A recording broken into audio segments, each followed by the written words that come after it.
The universe is vast and expansive. With our minds, we cannot fathom its size and vastness. The small, me, within this vast universe seems incredibly insignificant. For us, like dust in the universe, to have meaning, there needed to be limitations. The concept of specific time and space gives importance even to dust. What is meaningful? The fact that there is no meaning challenges us, questioning if the issue of not being able to bear it is a problem of the ego's most significant flaw. The ego is well aware that it is meaningless.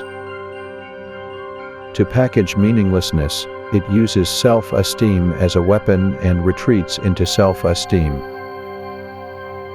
Self-esteem always grows and settles within the foundation of meaninglessness. The reason it is challenging to find a being forever filled with self-esteem is precisely because of that. The opposite face of self-esteem is meaninglessness. We cannot bear our own meaninglessness. We cannot accept being as useless as the dust in the universe. If my existence, is meaningless, what is happening around me? Why are these things happening if I am meaningless? If you harbor doubt about why you are born, you will realize that the question eventually leads to meaninglessness.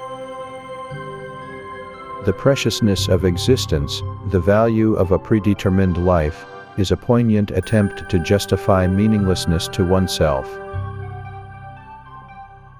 The inclination of humans to beautify that time since it cannot be avoided is not necessarily hopeful or desperate, nor is it compliance with a God overseeing fate. Humans grow based on the belief in becoming special, and the belief in being special is rooted in what we see. Just as the universe began to split and generate by the God of the universe recognizing itself, we gained self-centeredness and uniqueness by recognizing ourselves and the surroundings. The belief that we are special is closely related to the act of seeing. Just as our eyes move here and there to satisfy the proposition that we are special, our two eyes always move to satisfy the proposition that we are special. During the act of seeing, we are always recognizing ourselves. Within the act of seeing, a center and a story emerge. What would happen if we stopped looking outside and, instead of looking at the world, turned our gaze toward ourselves? The word, narcissus, might come to mind, but don't follow that word, turn your gaze directly toward yourself. Then what results might occur? Although the term, self-reflection, may come to mind, it is not necessary to follow that concept, turn your gaze directly toward yourself.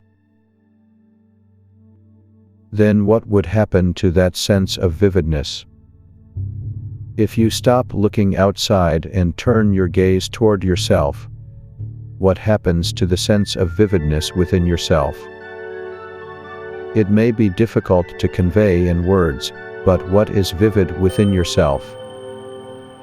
If you look directly at yourself, what is the origin of that vividness? Think seriously about it. To a person who thinks seriously, there is fortune. You may be a person who can open the door to your true self, the true nature of the universe, and the mysterious beyond.